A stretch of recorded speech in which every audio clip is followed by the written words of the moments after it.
नमस्ते। The deep dive में आपका स्वागत है। आज हम इतिहास के एक ऐसे दौर में उतरने वाले हैं जो भारत के भविष्य को हमेशा के लिए बदलने वाला था। भारत पर अरब और तुर्क आक्रमण। बिल्कुल। हमारे पास प्रतियोगी परीक्षाओं के लिए तैयार किए गए कुछ बहुत ही विस्तृत नोट्स हैं और हमारा मिशन सिर्फ इन नोट्स को पढ़ना नहीं है, बल्कि इनकी हर एक पंक्ति, हर एक तथ्य को खोलकर समझना है। उनके बीच के कनेक्शन को जोड़ना है। हाँ, ताकि इस चर्चा के बाद इन नोट्स का कोई भी हिस्सा रटना ना पड़े, बल्कि एक कहानी की तरह याद हो जाए।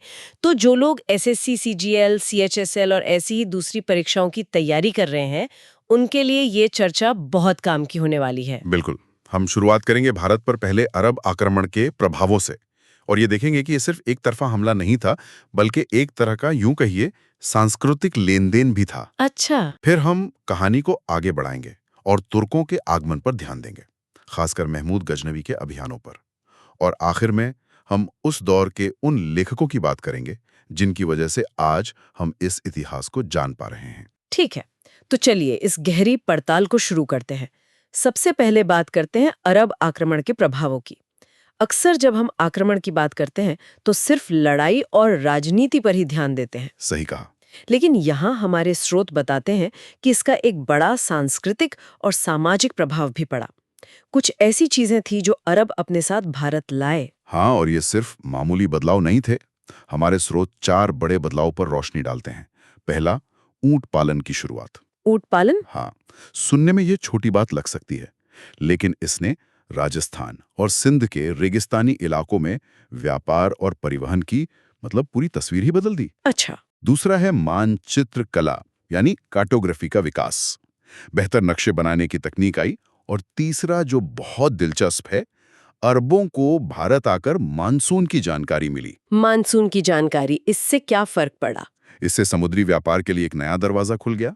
अरब व्यापारियों को मौसम का सटीक अनुमान लगाकर लंबी समुद्री यात्राएं करने में बहुत मदद मिली। और चौथा जिक्र है खजूर की खेती का।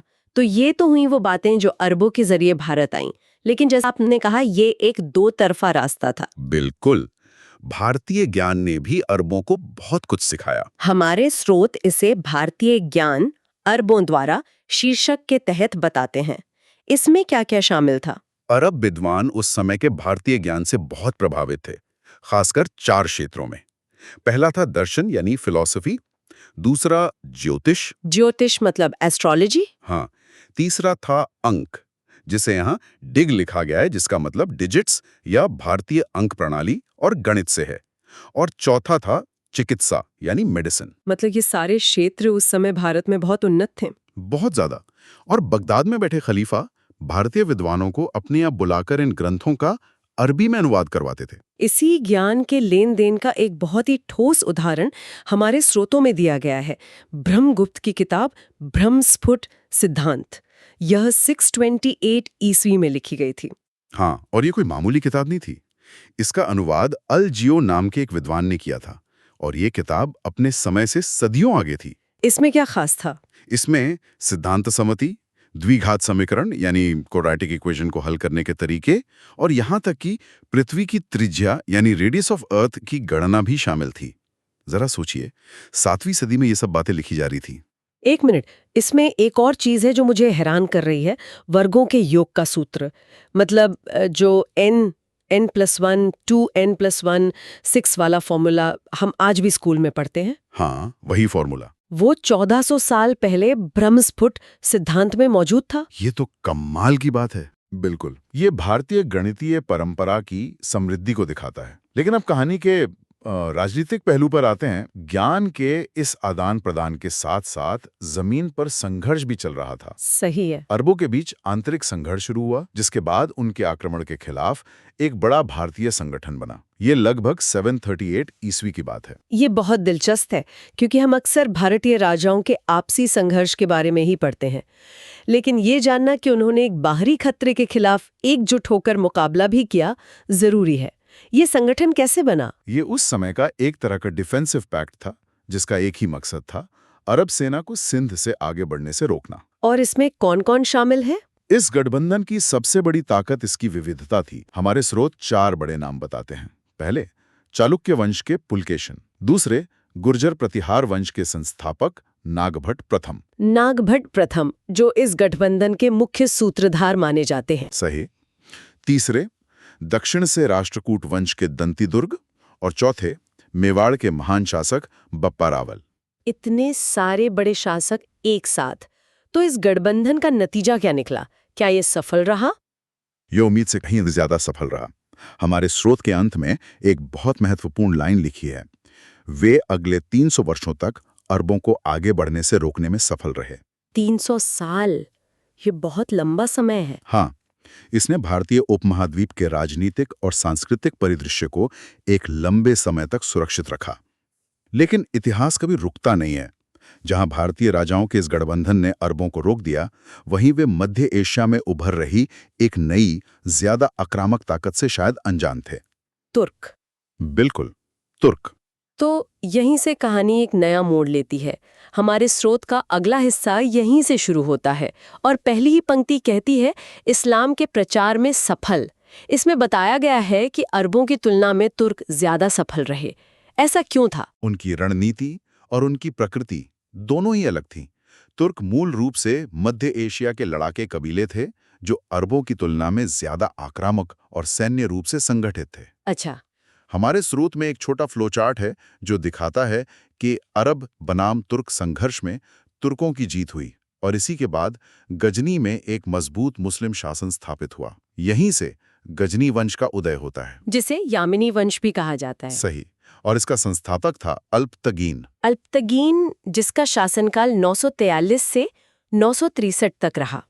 उसका हिंदू शाही राजवंश के शासक जयपाल से भी एक दिलचस्प कनेक्शन बताया गया है, दामाद या गुलाम। हाँ, ये उस दौर की जटिल राजनीतिक सच्चाइयों को दिखाता है। अल्पतगीन के बाद गद्दी पर उसका दामाद सुबुक्तगीन बैठा 977 ईस्वी में। और सुबुक्तगीन ही वो पहला तुर्क शासक था जिसने भारत पर हमले शुरू किए। बिल्कुल। और उसी का बेटा था इतिहास का वो किरदार जिसके बारे में हम सब ने सुना है, महमूद गजनवी। वो 998 ईस्वी में गद्दी पर बैठा। महमूद गजनवी, उसके बारे में हमारे स्रोतों में कुछ बहुत ही खास बातें बताई गई हैं, जैसे कि वो सुल्तान की उपाधि धारण करने वाला पहला शासक था। ये उपाधि उसे किसने दी थी? ये उपाधि उसे बगदाद के खलीफा ने दी थी, जो उस समय पूरे इस्लामी जगत की सबसे बड़ी सत्ता थे। और ये सिर्फ एक नाम नहीं था, ये एक बहुत बड़ा राजनीतिक और धार्मिक बयान था। मतलब उसे अपने शासन की वैधता सीधे खलीफा से मिल गई थी। एकदम सही। इससे उसकी स्थिति बाकी मुस्लिम शासकों से कहीं ज्यादा मजबूत हो गई। उसे 2 और उपाधियां दी गई, यामीन उद दौला यानी साम्राज्य का दाहिना हाथ, और यामीन उल मिल्ला यानी मुसलमानों का संरक्षक। इन उपाधियों से उसके इरादे साफ जाहिर होते हैं और उसके उद्देश्यों को हमारे स्रोत 2 शब्दों में बताते हैं, लूट और इस्लाम का प्रचार। हाँ, और इतिहासकार हेनरी इलियट का हवाला देते हुए ये भी लिखा है कि उसने भारत पर 17 बार आक्रमण किया। 17 बार? हाँ, तो जाहिर है उसने भारत पर कई हमले किए होंगे। उसके सबसे महत्वपूर्ण अभियान कौन से थे? उसकी रणनीति बहुत साफ थी। पहले सीमावर्ती राज्यों को कमजोर करो और फिर गंगा के मैदानी इलाकों और पश्चिमी तट के अमीर मंदिर नगरों को निशाना बनाओ। अच्छा। उसका पहला बड़ा और सफल आक्रमण 1001 ईस्वी में हुआ, जिसे वहिंद का युद्ध कहा जाता है। यह हिंदू शाही शासक जयपाल के खिलाफ था। वही जयपाल जिनके यहाँ अल्पतगीन का भी गुलाम था? जी, इस युद्ध में जयपाल की हार हुई, लेकिन यह संघर्ष यहीं खत्म नहीं हुआ। तो उनके वंशजों ने लड़ाई जारी रखी? बिल्कुल। हिंदू शाही वंश ने बहुत बहादुरी से लड़ाई जारी रखी। जयपाल के बाद उनके बेटे आनंदपाल, फिर त्रिलोचनपाल और आखिर में भीमपाल ने गजनवी का प्रतिरोध जारी रखा। लेकिन गजनवी रुका नहीं। इसके बाद उसने अपना ध्यान भारत के अंदरूनी हिस्सों पर लगाया। 1005 ईस्वी में उसने मुल्तान पर हमला किया, जहां एक शिया शासक दाऊद का राज था। और फिर उसकी नजर उत्तर भारत के अमीर मंदिरों पर पड़ी। 1008 ईस्वी में नगरकोट, जो आज हिमाचल प्रदेश में है, के ब्रिजेश्वरी मंदिर पर हमला। फिर 1014 में हरियाणा के धानेश्वर पर। सही है। ऐसा लगता है कि वो एक के बाद एक धार्मिक और आर्थिक रूप से महत्वपूर्ण केंद्रों को निशाना बना रहा था। एकदम सही। उसकी रणनीति यही थी। 1018 ईस्वी में उसने उस समय के सबसे समृद्ध इलाकों में से एक, मथुरा और वृंदावन पर आक्रमण किया और फिर कन्नौज पर। लेकिन क्या उसे हर बार आसान जीत मिली या उसे प्रतिरोध का सामना भी करना पड़ा? बहुत अच्छा सवाल है। उसे कड़ा प्रतिरोध भी मिला। 1021-22 में जब उसने कालिंजर पर आक्रमण किया तो वहां उसका सामना चंदेल वंश के एक बहुत शक्तिशाली शासक राजा विद्याधर से हुआ। राजा विद्याधर? हाँ, विद्याधर ने गजनवी का इतनी बहादुरी से मुकाबला किया कि गजनवी को संधि करके लौटना पड़ा। ये एक महत्वपूर्ण बात है, क्योंकि अक्सर गजनवी को अजेय दिखाया जाता है। सूची में अगला जिक्र 1024 में अजमेर के चौहानों का है। और अब हम आते हैं गजनवी के सबसे कुख्यात और विनाशकारी आक्रमण पर। यह उसका 16वां आक्रमण था, 1025 ईस्वी में। गुजरात के सोमनाथ मंदिर पर। हाँ, सोमनाथ मंदिर पर। यह सिर्फ एक हमला नहीं था, बल्कि भारतीय मानस पर एक गहरा घाव था। उस समय गुजरात का शासक कौन था और गजनवी वहां तक पहुंचा कैसे? उस समय गुजरात पर चालुक्य वंश के राजा भीमदेव प्रथम का शासन था।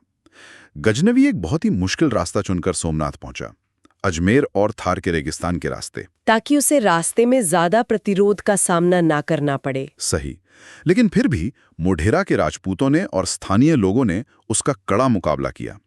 हमारे स्रोत 6 से 8 जून 1025 की तारीख के साथ राजा वसुदेव का भी उल्लेख करते हैं, जो शायद किसी स्थानीय प्रतिरोध का नेतृत्व कर रहे थे। सोमनाथ की लूट भारतीय इतिहास की एक बहुत दुखद घटना है। उस दौर के राजनीतिक परिदृश्य को पूरी तरह समझने के लिए क्या हमारे स्रोत गजनवी के समकालीन दूसरे भारतीय राजाओं का भी जिक्र करते हैं? हाँ, करते हैं। इससे पता चलता है कि जब गजनवी उत्तर पश्चिम में हमले कर रहा था, तब बाकी भारत में क्या हो रहा था। कश्मीर में लोहार वंश के संग्राम राज थे। चंदेलों में शक्तिशाली विद्याधर तो थे ही। बिल्कुल। मालवा में महान राजा भोजराज परमार वंश के थे और अजमेर में चौहान वंश के अजय राज थे। ये सभी अपने आप में बहुत शक्तिशाली शासक थे। और गजनवी का अंतिम अभियान? जैसा कि हमारे स्रोत बताते हैं, उसका अंतिम अभियान 1027 ईस्वी में जाटों के खिलाफ था, जिन्होंने सोमनाथ से लौटते समय उसकी सेना को परेशान किया था। तो ये तो हुई गजनवी के अभियानों की बात। लेकिन किसी भी ऐतिहासिक घटना को समझने के लिए हमें उन लोगों के नजरिए को देखना होता है जिन्होंने उसे अपनी आंखों से देखा या उसके बारे में लिखा। सही कहा। इस दौर के वो कौन से लेखक थे जिनकी रचनाएं आज हमारे लिए इतिहास का स्रोत है? ये सबसे महत्वपूर्ण हिस्सा है, क्योंकि यहीं से हमें पता चलता है कि इतिहास कैसे लिखा जाता है। हमारे स्रोत 4 प्रमुख लेखकों का जिक्र करते हैं। पहले हैं उद्बी। वो गजनवी का दरबारी इतिहासकार था। उसकी किताब का नाम है किताबुल यामिनी, जो फारसी में लिखी गई थी। एक दरबारी इतिहासकार होने के नाते उसका लेखन गजनवी की प्रशंसा से भरा है। दूसरे लेखक हैं फिरदौसी। उनका नाम तो बहुत मशहूर है। उन्होंने शाहनामा लिखा, जिसे ईरान का महाकाव्य कहा जाता है। हाँ, और हमारे स्रोत उन्हें पूर्व का होमर भी कहते हैं। इसमें लगभग 50,000 दोहे हैं। शाहनामा फारसी साहित्य की एक अमर कृति है। और तीसरे लेखक हैं बैहाकी। उन्होंने अरबी भाषा में तारीख-ए-सुबुक्तगीन लिखी। जैसा कि नाम से ही जाहिर है, यह किताब गजनवी के पिता सुबुक्तगीन और उसके समय के बारे में जानकारी का एक महत्वपूर्ण स्रोत है। और चौथे और शायद सबसे निष्पक्ष और महत्वपूर्ण लेखक हैं अल-बरूनी। उनकी किताब किताबुल हिंद या तहकीक-ए-हिंद को उस समय के भारत को समझने के लिए एक खजाना माना जाता है। बिल्कुल। अल-बरूनी गजनवी के साथ एक बंदी के तौर पर भारत आया था। वो उज़्बेकिस्तान का एक महान विद्वान था, लेकिन वो सिर्फ एक इतिहासकार नहीं था। वो और क्या थे? वो एक वैज्ञानिक, गणितज्ञ, दार्शनिक और समाजशास्त्री भी था। उसकी बौद्धिक जिज्ञासा कमाल की थी। जरा सोचिए, उस जमाने में एक विदेशी विद्वान यहां आकर संस्कृत सीख रहा है और भारतीय दर्शन, विज्ञान और धर्म ग्रंथों को समझने की कोशिश कर रहा है। हमारे स्रोत एक बहुत ही महत्वपूर्ण तथ्य बताते हैं कि वह पुराणों का अध्ययन करने वाला पहला मुसलमान था। यह उसकी निष्पक्षता और ज्ञान की भूख को दिखाता है। एकदम। इसीलिए उसकी किताब किताबुल हिंद इतनी महत्वपूर्ण है। वो भारतीय समाज की अच्छाइयों और बुराइयों दोनों पर बिना किसी लाग लपेट के लिखता है। वो भारतीय विद्वानों के ज्ञान की प्रशंसा भी करता है और उनके समाज में फैले अहंकार की आलोचना भी करता है। हमारे स्रोत ये भी बताते हैं कि उसकी किताब का अंग्रेजी में अनुवाद सचाऊ ने किया और हिंदी में रजनीकांत शर्मा ने। ये जानकारी भी परीक्षा के लिए महत्वपूर्ण हो सकती है। हाँ, बहुत महत्वपूर्ण। तो ये थी हमारे स्रोतों की एक विस्तृत पंक्ति दर पंक्ति पड़ताल। हमने अरब आक्रमण के 2 तरफा सांस्कृतिक प्रभाव से शुरुआत की, फिर भारतीय राजाओं के उस महान गठबंधन को समझा जिसने 300 साल तक उन्हें रोके रखा। फिर हमने तुर्कों के उदय, महमूद गजनवी की रणनीति, उसके प्रमुख अभियानों और अंत में उस दौर को दर्ज करने वाले लेखकों की आंखों से उस समय को देखा। बिल्कुल। और अंत में विचार करने के लिए एक प्रश्न छोड़ जाते हैं। इन 4 लेखकों उतबी, फिरदौसी, बैहाकी और अलबरूनी के वृत्तांतों को देखते हुए यह सोचना जरूरी है कि इतिहास आखिर है क्या? क्या ये वो है जो एक दरबारी इतिहासकार अपने सुल्तान की प्रशंसा में लिखता है, या वो जो एक महाकवि अपनी कल्पना से रचता है, या फिर वो जो एक विदेशी विद्वान एक बाहरी व्यक्ति की नजर से देखता है? मतलब एक ही घटना के कई पहलू हो सकते हैं। हाँ, एक ही समय और एक ही व्यक्ति, महमूद गजनवी, को ये सभी लोग अलग अलग नजर से देख रहे थे। ये सोचना दिलचस्प है कि सच इन सब नजरियों के बीच में कहीं छिपा है, और ये हमारी आज की समझ को कैसे प्रभावित करता है।